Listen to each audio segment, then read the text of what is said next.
Well, ladies and gentlemen, the sun was shining brightly on my old Kentucky home about 2 hours ago.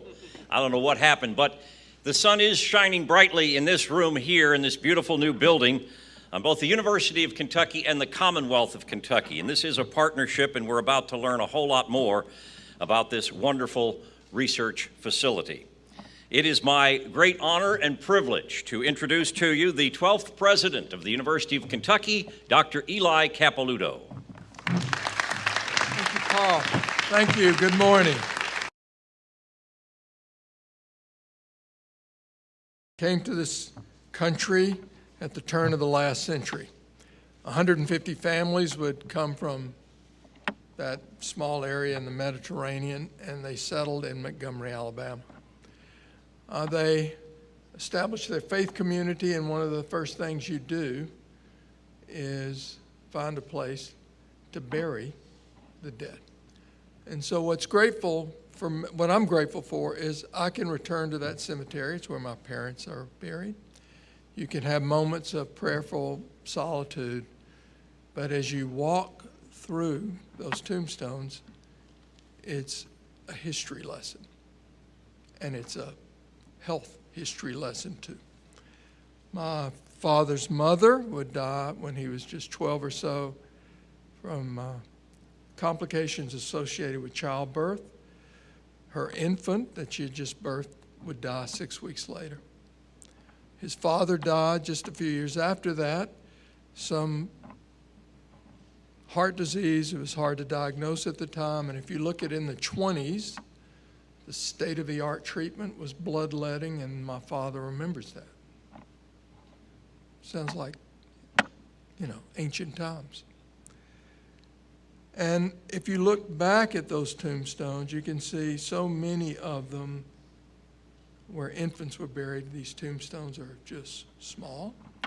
And then I can look at the members of this community that I knew and can recall that when they got a diagnosis of cancer, there wasn't much hope. And if you look at their date of birth and their date of death, and I say, gee, I didn't realize she was so young when she passed away. And if you look at data over that period of time, it tells a similar story. At the turn of the century, 1900, life expectancy in the United States for men and women 45 to 50 years of age is what you could expect. And for African Americans, it was 15 years less than that. By the year 2000, we'd gotten to the point where life expectancy in this country had gone up by 60%. 75 to 80 years you could live. And the gap between whites and African Americans shrunk to just 5 years. So this was a golden age of breakthroughs, both public health and what science could yield in the form of new treatments. What's important about this building today, it's a testimony to the future. President Nixon declared the war on cancer in 1971. And year after year, when numbers didn't budge, people thought, this is insurmountable. But in the 1990s, the death rates from cancer started to decline, and they've declined every year since then. Not so much in Kentucky, though. So it takes time, and buildings like this, where breakthroughs occur, are built on a graveyard of sort of good ideas that don't necessarily pan out, but they do in the long term, and for people who believe in what can happen here. We say thank you. My predecessor, Dr. Todd, told me the first time he looked at this list of causes of death in Kentucky and how we compare to the rest of the country, it was ugly. And he labeled them the Kentucky Uglies. And they still persist, unfortunately, for us today. Cancer, cardiovascular disease, diabetes and obesity, stroke, and now a vile culprit, substance abuse. They're ugly scars, and they're decimating the landscape of the Commonwealth. For the first time since the flu epidemic in 1916, 17, and 18, this country is expecting life expectancy to decrease for the third year in a row. These are diseases of despair, and we can no longer indulge these. But today we're joined by our partners in progress. We stand in the atrium of a modern facility that will be that shining beacon of hope, a testament to the idea that we can turn the tide of all this disease and the suffering and the calamities that befall not only individuals, but their entire families. We stand in the manifestation of UK's promise. This new multidisciplinary research building, a $265 million promise of a better and brighter future for Kentucky. And as the president of the University of Kentucky, I want to take this moment to applaud the hundreds and thousands of people that make a day like this possible. Some on the stage, all out.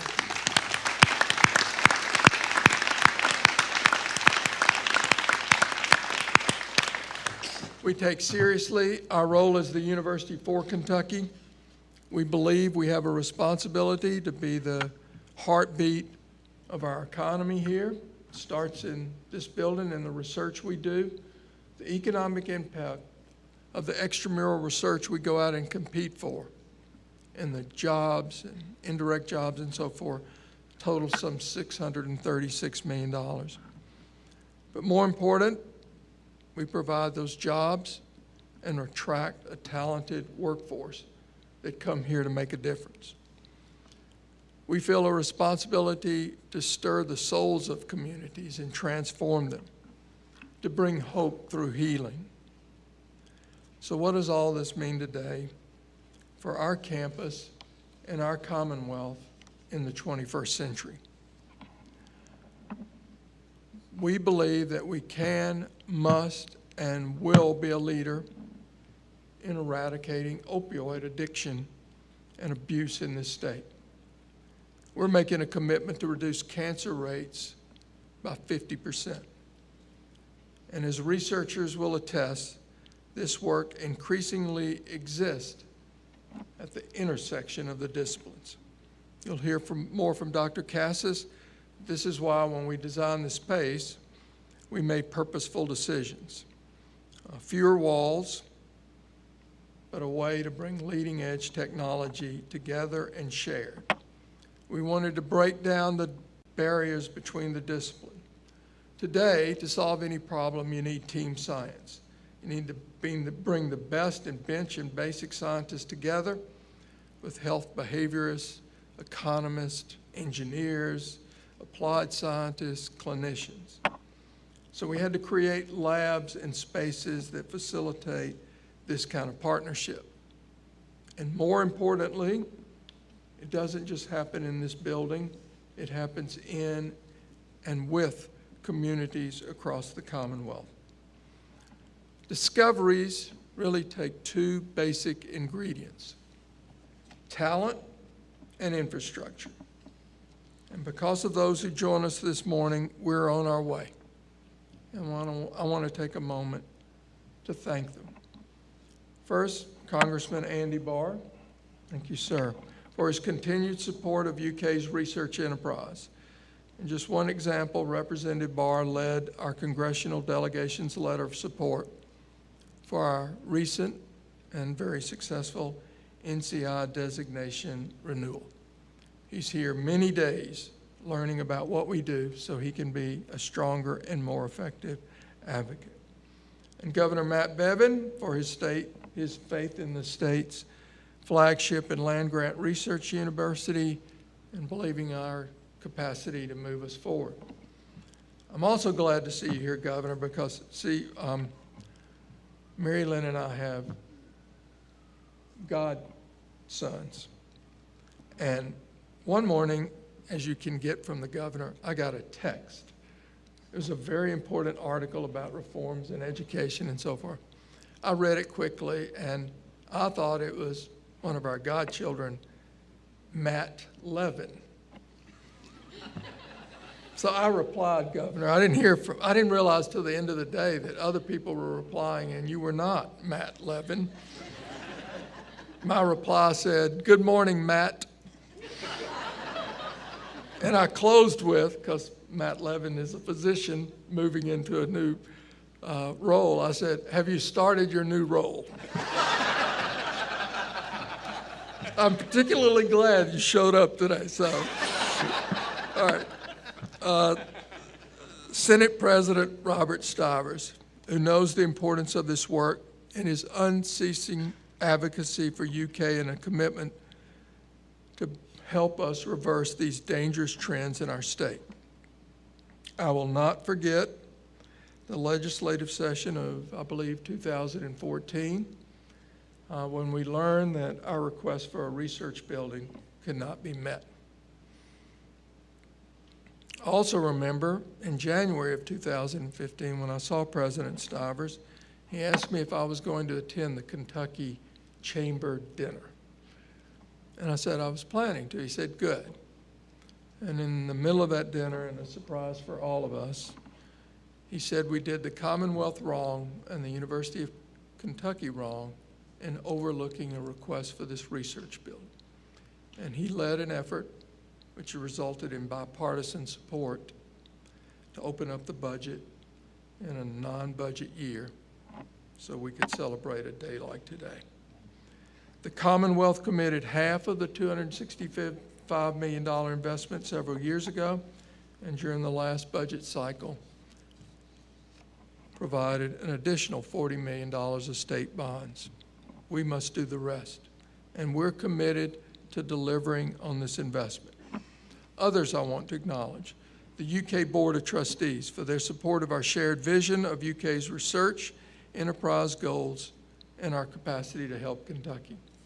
About 5 years ago, we shared with our trustees at a retreat focusing on research how we thought we could make a difference, and after a period of flat NIH funding, our belief that the federal government would begin to increase resources that our talented scientists could compete for if they had the infrastructure. So thank you for believing in us and endorsing our plans. And Vice President for Research, Lisa Cassis. This building is her baby. You can tell when she takes you on a tour. She's an all-star researcher who alone, I think, has attracted between $30 and $40 million of research during her tenure at the University of Kentucky. She brought her mind and, more importantly, her heart to bear on this project, her personal expertise in guiding the design of this building.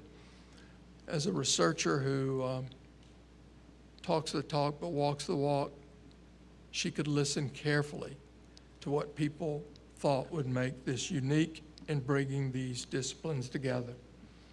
And finally, the real heroes, our pioneers and healthcare providers, principal investigators, postdocs, all those myriad disciplines who will come together in this space to forge new and creative solutions to the problems that have vexed Kentucky and the world for far too long. Now we have a greater likelihood to take advantage of an opportunity to harness our persistent determination and boundless compassion to provide hope to our fellow citizens. We stand today united by a clarion call that our efforts and intellect, our passion and commitment, our days of never, ever being indifferent to the problems of our fellow Kentuckians, we're going to show the world what Kentucky can do. Thank you all very much.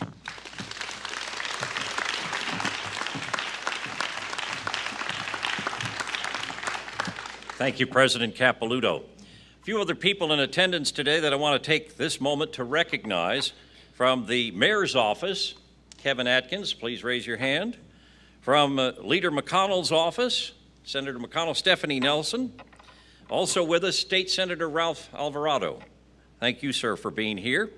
And we have Liz Thomas, who's the Legislative Director for Congressman Barr, and also from Congressman Barr's office, Leslie Small. Thank you all for being here. Which brings us to none other than Congressman Barr. He is the third term congressman from the 6th District of Kentucky. He's been serving in Congress for 6 years, so please help me to welcome Congressman Andy Barr.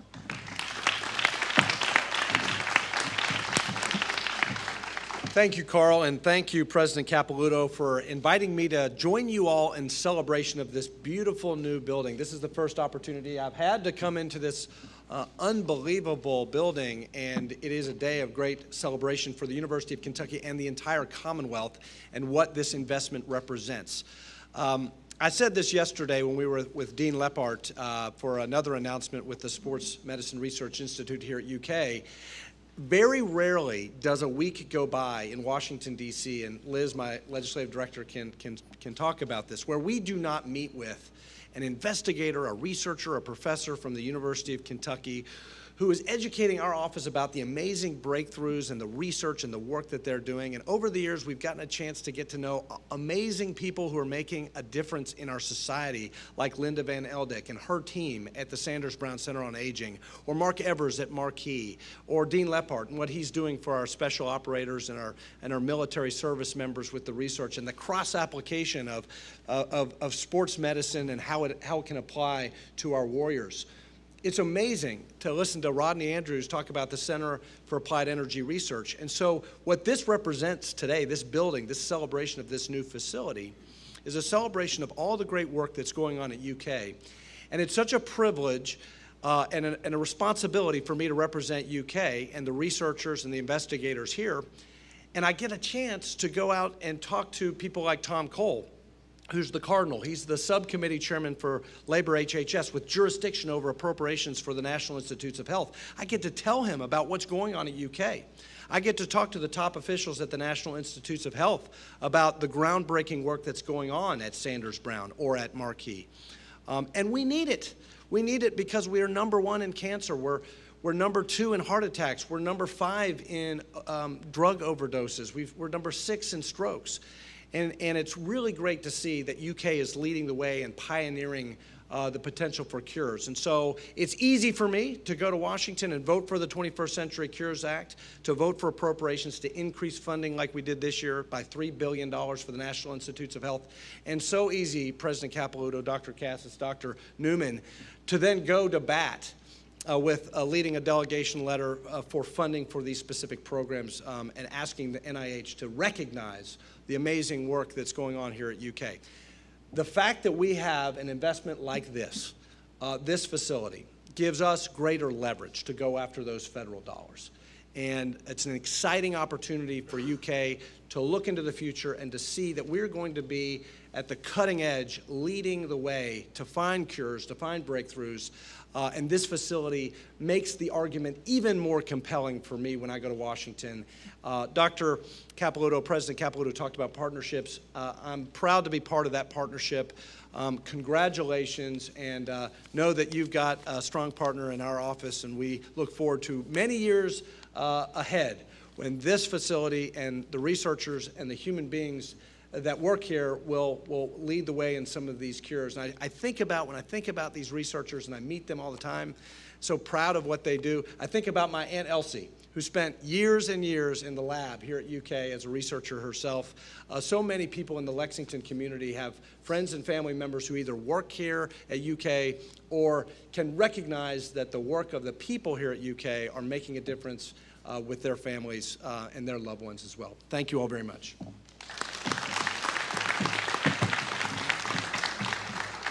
Thank you, Congressman Barr. And I just have to go back a moment for the president with his very funny story. I just want to assure our next speaker that if I do get a text message, I'll know who it's from, Matt Bevin. Please welcome the governor of the Commonwealth of Kentucky, Matt Bevin. Bevin, Levin, it's all good.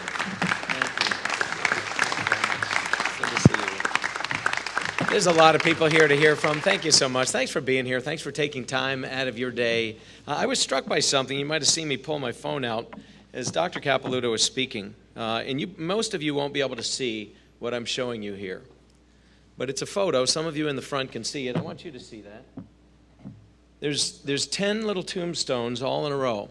These were all children in a single family that died in a 2-year period. And I was struck by this as a picture I took some time ago. And as you were speaking, I was reminded of it, and I was pretty sure I had it in my phone, and I do. This is why this matters. I mean, you just heard a very poignant story from the president of this university about his own family. You think about the reasons why people used to die of things that are now presumably curable. And yet even now in our state and around this country and around the world, people still die of things that could be cured.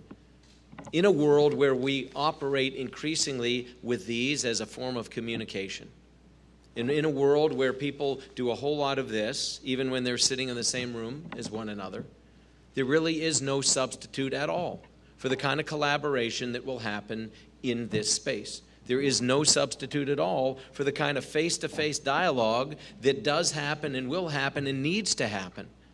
And in a world where we have now mapped the human genome, which opens up to us any number of possibilities, and the ability to synthesize peptides and or to target specific therapies specifically to an individual's personal genome, what this opens up to researchers now relative to what had been the case just a handful of years ago is inconceivable.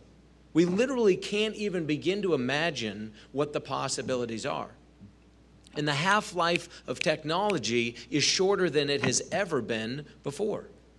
And so never could there be a better time, certainly in our lifetimes, in the lifetime of medical history, than right now to have a facility like this, a dedication to this, a focus of energy and resources on this than there is right now. Our ability to derive value from what will happen under this roof is greater now than it would have been had this building been opened 5, 10, 15, or 20 years ago, no matter the effort that would have gone in. The upside potential is extraordinary. It's not unlike Kentucky in many respects. This university, specifically the work that will be done here. Just earlier this week, I was in Frankfurt. We announced a collaboration for the first time ever between cancer researchers at this university and cancer researchers up the road at the University of Louisville. $5 million of state monies being dedicated, a fraction of what was dedicated to the building of this building, but more than the dollars. Cancer is not going to be cured with $5 million worth of research. But again, what is the secret ingredient there? The very same thing that this building will afford us, which is collaboration. Taking some of the best and brightest cancer researching minds in the Commonwealth at this institution, at the University of Louisville, and putting them together in a collaborative effort, focusing on 4 or 5 very specific issues related to pediatric cancer. We're the only state in America dedicating monies from the general fund specifically for research on pediatric cancer. You're probably aware of it, but it's less than 1% of all cancer research is dedicated to pediatric cancers. And truth be told, yes, it only affects a small portion, but so many of the cancers that affect people who are older are not self-induced, but certain choices people make contribute to the cancers they develop. Not all of them, but many of them. Those that are developed in children are invariably the result of things that had nothing whatsoever to do with that child's personal choices. The things we could learn from finding cures for those cancers would have an extraordinary ripple effect on every single one of us that is no longer a child. And so putting those kind of resources, small as they may be, being as focused and as intentional as we are being, but again, in a collaborative effort, this is how great things will be done. It is an honor to be here with you, and it's an incredible honor for us to be able to, as a university, pioneer on this front. I'm quite confident the things that are going to come out of here with you and your team, I mean, you think about it, there'll be about 100 researchers, I guess, that'll be here, and 500 and some odd other folks, a lot of these doctoral students and others that'll be collaborating that you heard mention of just a moment ago. So you'll have hundreds of people every day in this open environment. inspiring not only one another, but others on this campus, young people, who will walk through, see this, and maybe be inspired to be a part of the very solutions.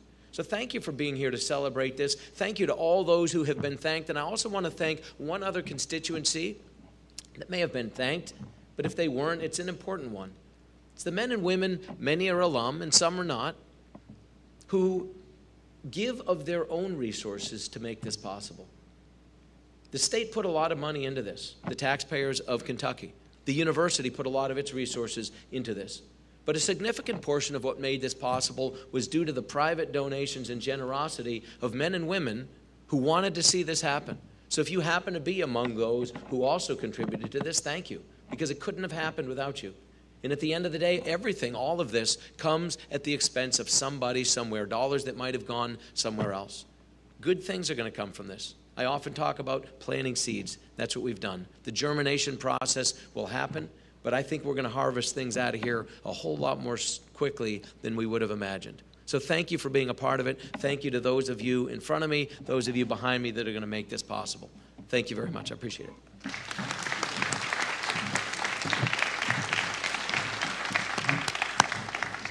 Thank you so much, Governor Bevin. One other person we want to recognize from Senator Rand Paul's office, Micah Sims. Micah, where are you? There she is. Nice to have you with us. Our next speaker is the Kentucky Senate President, Robert Stivers, who, as President Capilouto already alluded to, played a very key role in this. Please welcome the President of the Kentucky Senate, Robert Stivers.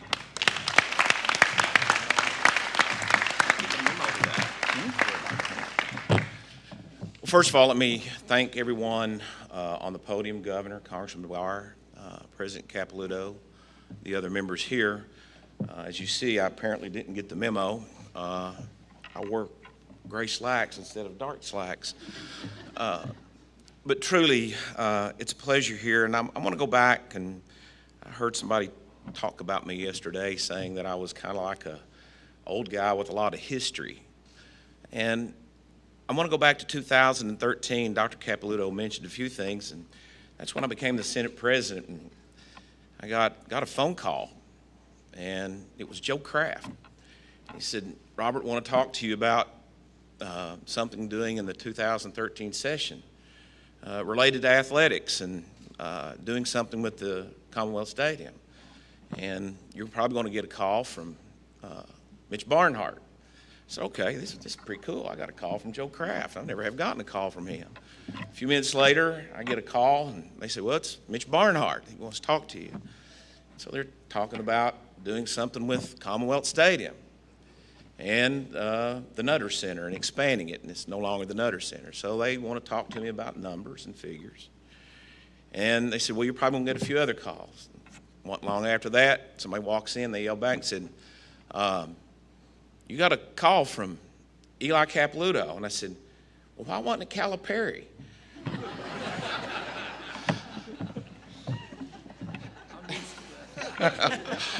But his name is a lot easier to pronounce than Bendaputi. I just have to tell you that, but as he told me, I got warmed up by Calipari before I got to Capilouto. But truly, in 2013, the first bill I signed as a Senate President was House Bill 7.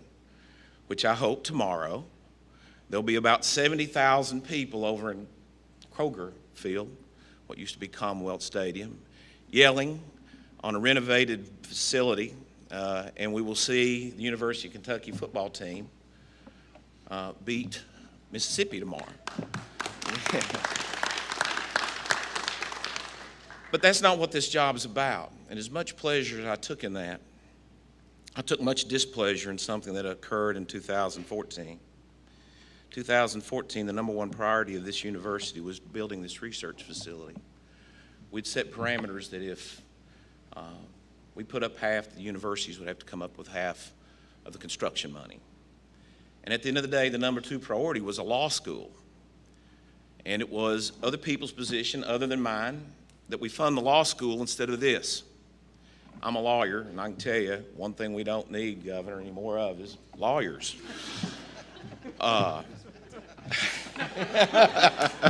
Yeah, all right, we got Ralph Alvarado clapping for that too. But we did. We didn't fund this facility, and we came back. And all the other things that go on, I can't tell you about mapping the human genome or anything else. What I can tell you is what I know. I asked a few people, and I know Frank Shoup, who's originally from Clay County, was on the board here. I asked a few of my friends to come up from Clay County. After that session, you go home and you think about Bob Madden. And many people don't know who Bob Madden is, but his son's a lawyer, and he was here in this facility. Clinton Johnson, who actually was a magistrate at the time, he's up in UK for various things, all related. All these people had problems related to diabetes, cancers, heart disease, obesity, high cholesterol. A couple of my friends are here that know these names. And then you come back and you have somebody like a Merle Sizemore, who has a heart problem, that actually got some national recognition because it was his lab, his black lab, who helped him get back to the house before he could get here to UK because he had had a massive heart attack. So when you walk out of a session and you see, we didn't fund that. We failed the university. But a state that has all the poor health care indices that this state has. And when you go back to your home and you come back to Frankfort, you don't check your life experiences at the door of the Senate chamber. You remember the Clinton Maddens, the Merle Sizemores, the Bob Maddens. You also remember that 7% of the patient visits at the Chandler Medical Center come from Knox County, Whitley County, Clay County, Owsley County, Wolfe County. You think about those things. So 2015, I asked Dr. Capelouto and actually Steve Byers to get me some facts on this building, shortly because we just shot straight into the state chamber dinner. And I wanted to say that. I didn't talk about anything else. And Governor, you know we always get up there and it's a preview of what's going to be in the session. And the preview, everybody was going to say the same thing. And I decided to take a different track. Because truly in 2014 we failed this university, but more importantly, we failed the people of this state. So a day like today, and you think about what will happen tomorrow on this campus, it's great. It's wonderful. But this is what's truly going to make the difference in so many people's lives. And as I actually did have a conversation with Joe Kraft one day, I'm going to walk on this campus sometime, and they're not going to know who I am. They won't have a clue. The institution of government will go on long after I've left. But what I can say is that when I leave and I'm done with whatever I have to do with this institution of government, I'll know I've made a difference. That there will be some child, some parent, some person in this state, because President Capelouto, you're going to bring some of the best researchers in here for all these problems. And those 10 children that you have the image of their headstones, we can avoid that. And that's what this is about, and being in service is about, knowing that you have made a future that will be brighter and that the sun truly will shine on our old Kentucky home. So I'm proud to be here. I'm proud to stand up and say, this is UK, they're doing the best, and it is going to make a difference. Thank you all.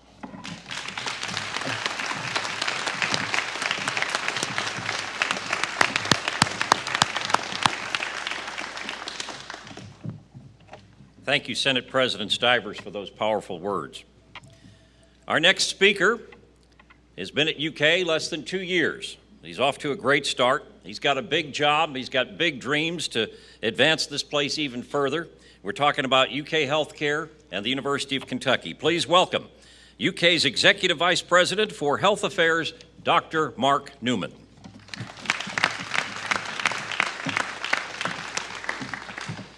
I always like to be introduced by Carl because he makes you seem so much better than you are.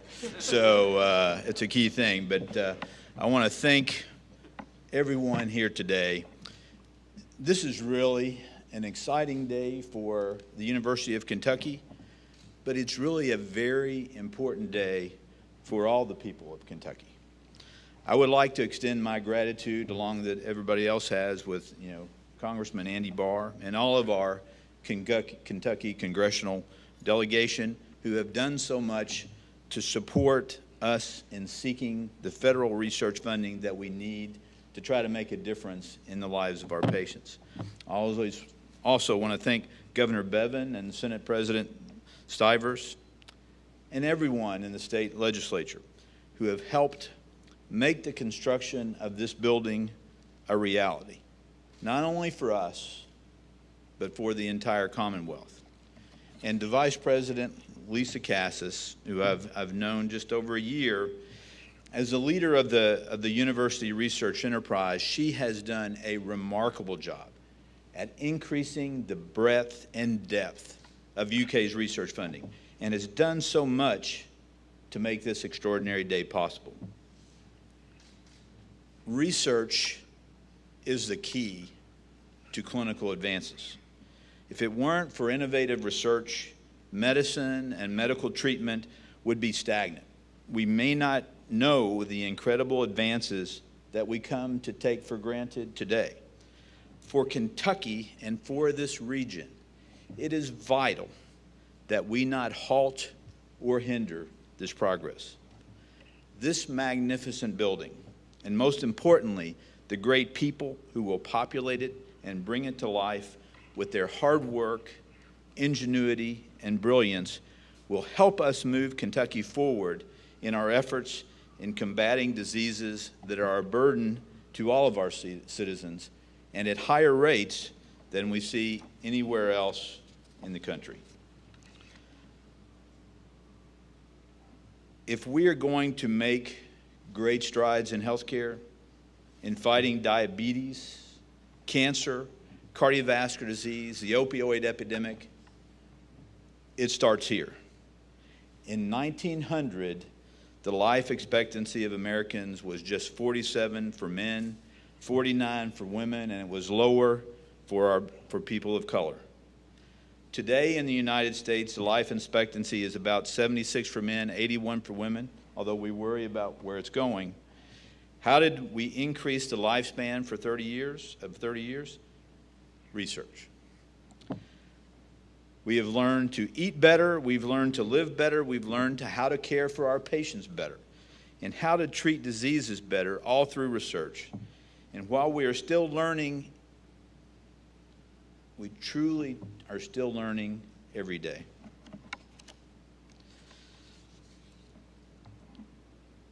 Investment in research significantly improves our health and well-being. It's the medicines that we're able to use. It's the development of new procedures and technology. But before you can experience these advances in the clinics, it all starts here. This building affords us the opportunity to attract more researchers and more funding, which will lead to an even greater impact. State-of-the-art space that UK has will not only attract some of our best research recruits, but it's not just the space. It's about the level of support that people can see from our state and our federal government and from the people around them, like those of you that are here today. We already see this building helping us. If we look at Markey Cancer Center, has already recruited 2 major new scientists who are coming on board in the next few months and bringing with them millions of dollars in research funding. Soon, researchers and their teams of scientists will begin to fill this building and conduct research that will impact the future of healthcare in Kentucky and of all of us here. Thank you to everyone who has made the opening of this research building possible and thus made the possibilities for research and for patient care unlimited. Thank you.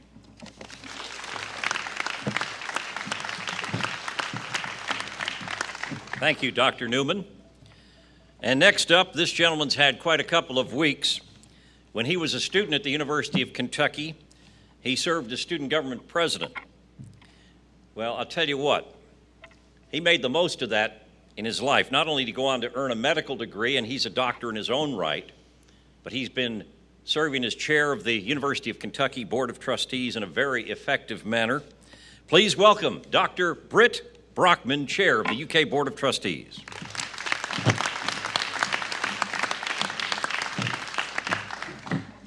Thanks, Carl. Carl just introduced Dr. Newman out of order, and he said, I hope it's okay if I skipped over you. And I said, I sure as heck didn't want to follow Robert Stivers after that talk. Senator Stivers, Governor, we can't thank you enough for what you've made possible. Congressman Barr, thank you too, sir.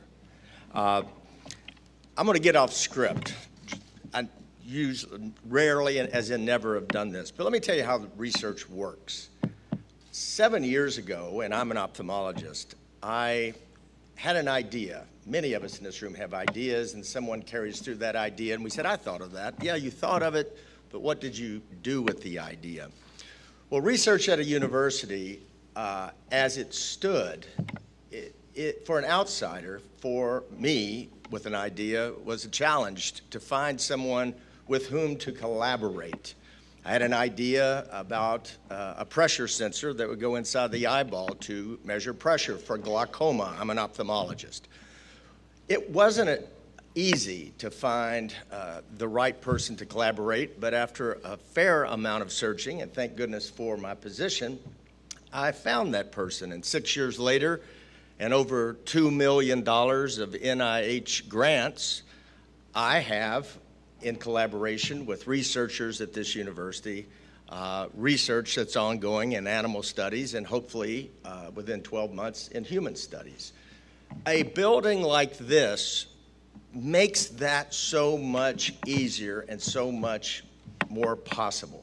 So to just take this building for granted as a nice place for nice research to occur is to way undersell the value. So, on behalf of the Board of Trustees and university family today, we have the opportunity to begin writing the next chapter in this history of UK's research enterprise. I believe that we can make a difference. I believe that Kentucky can stem the tide.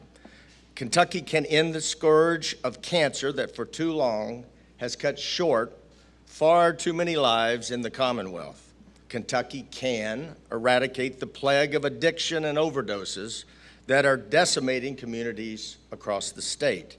Kentucky can address the social, economic, cultural, and community constraints that mitigate the potential of path-breaking intervention. It's who we are. It's why we partner with elected officials and the people of Kentucky. They are looking to us to deliver on a bold promise forged more than 150 years ago. We can transform our state. Kentucky can. As President Capilouto often says, we are building and growing not for ourselves, but for our future, a healthier future. Here in this space, UK faculty, leading scholars and scientists will work day and night to make progress. But progress won't only be made in the halls of this new space. It will occur in the towns across Kentucky, alongside families, patients, and in communities. Because when we bring together the best minds science has to offer, when we construct the best facilities for an innovative approach to research, when we share an enduring commitment to be on the front lines with those we serve, then we can accomplish tremendous things. The people of our state are counting on us. With a sense of dogged determination and deep compassion, we will. Thank you.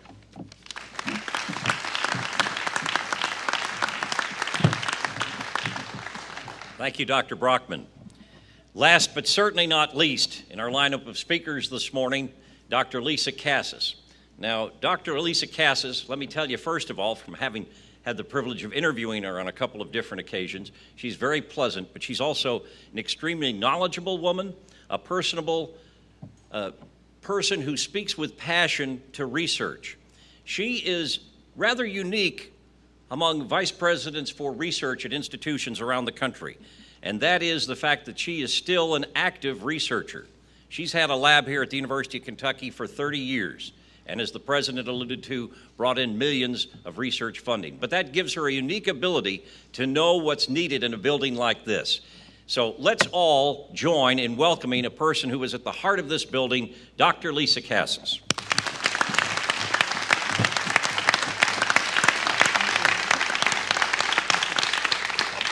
Thank you, Carl. Good morning. You're right. In my 30 years here as a faculty member at UK, I've really never been so excited. It's just so exciting to be here. So the opening of this facility really gives us hope that the future will hold less of these devastating diseases that you've heard about that impact the lives of people in Kentucky. In partnership with the state, and we thank you so much, we have done something bold through the building concept and design. We're breaking down walls and silos. We're putting together researchers across many disciplines and approaches. And importantly, and I think you've heard this, we're bringing new talent to the institution to work in this bold new setting. All of this with the goal of preventing and treating the diseases that are just too common in Kentucky: cancer, cardiovascular diseases and stroke, obesity and diabetes, and of special concern, the opioid and substance use disorders. We chose to focus research within the facility on these common diseases because we have considerable existing strength in each of these areas, because we have a strong academic medical center that delivers advanced specialty care in these areas, and because we have the breadth of disciplines at UK that can approach the problem from many different perspectives. So today we're opening phase 1 of the facility, and it's dedicated to solving those pressing health problems of our citizens. But we didn't get here today without the support and hard work of many people. So before I tell you about the amazing facility, please let me acknowledge my colleagues. First, I thank President Capelouto for his vision. He talked about it as my baby. I felt like it was the childbirth part of my baby a lot, but it is. It's really, though, his leadership, his dedication, and his philanthropy that took us towards this goal. He's worked with our team from the beginning, giving input and advice on the building design and its use. His passion to help Kentuckians really empowers and inspires us, and his background in public health is a clear asset. He recognizes the importance of bringing people together across disciplines to develop solutions to complex problems. Next, I would like to thank the leadership and facilities, Vice President Mary Vosevich and her team, most especially Bob Williams, the UK lead team on this project. If you haven't met Bob, and there he is in that blue shirt, please do so and shake his hand. He's efficient and effective. He tirelessly answers our many questions. He always provides us with great advice on how to best use the space and the resources at hand. And he does so while smiling and joking with our team. Bob has been the UK liaison to the excellent design team led by Champlin Architecture, which included HGA Architects, Jacobs Consultancy, Affiliated Engineers, CMTA, THP Limited, Towers Gold Landscape Architecture, and Carmen. The building construction was led by Whiting Turner and included more than 100 trade contractors and subcontractors, employing nearly 2,000 tradesmen and craftsmen, the vast majority of which were residents of Kentucky. Along the way, we engaged the best and brightest minds at UK in the design and use of this facility. Many of these faculty and staff are here with us today, and I would be remiss if I didn't thank each and every one of them. Our UK teams, who have been working with us for almost 4 years, include faculty and staff from across the university, as well as deans and leaders and center directors. They came together with one purpose: to make the most of this precious resource, and they continue to work with us as we recruit new talent to the institution. So now let's briefly review the basics of this incredible facility. The building is a 6-floor facility of approximately 300,000 square feet. The laboratories are called neighborhoods, and each neighborhood can hold up to 6 different principal investigators and the people within their program. Researchers within a neighborhood work together just like the neighborhoods where you live. The labs have open light for a great working atmosphere, and the benches within a neighborhood are surrounded by specialized procedure rooms that will be shared by multiple investigators. Each floor has multiple collaborative spaces that are intended to facilitate conversation, just like when you take a walk through the neighborhood and you chat with your neighbor. In phase 1 of the building, we're opening 2 floors, one focused on cancer research and one on diabetes and obesity. These floors will have a mixture of researchers from different departments and colleges, many of whom have been newly recruited to UK to add depth and dimension to our approach. When the 6th-floor facility is completed over time, it can hold up to 100 principal investigators, employing over 500 research personnel, all of whom are dedicated to the prevention and treatment of cancer, cardiovascular diseases and stroke, diabetes, obesity, and substance abuse. But it doesn't really stop at this. Perhaps one of the most innovative and powerful aspects of this facility is the 3-store connector building. Our goal with a connector facility is to translate the research we're performing to have the biggest impact on the community, most especially the Appalachian community experiencing the heaviest burden of these diseases.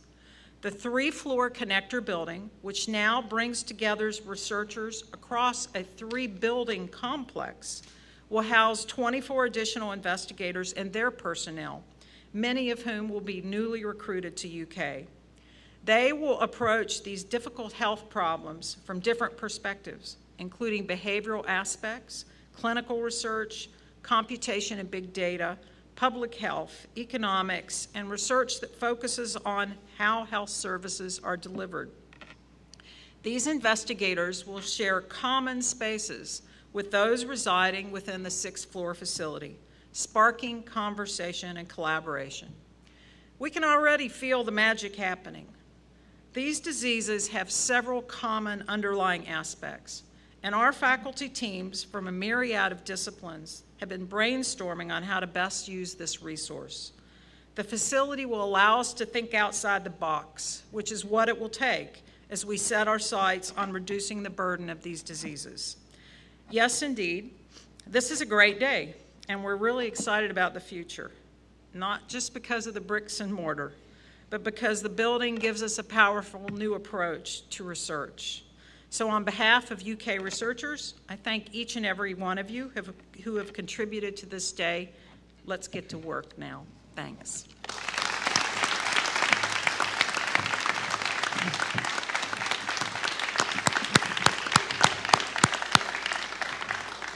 Thank you, Lisa. And our speakers will be available for one-on-one interviews. And if you have more questions about the building, you can ask President Capilouto, but I think this young lady knows of what she speaks. So have a great day. Thank you for coming, and let's go Cats.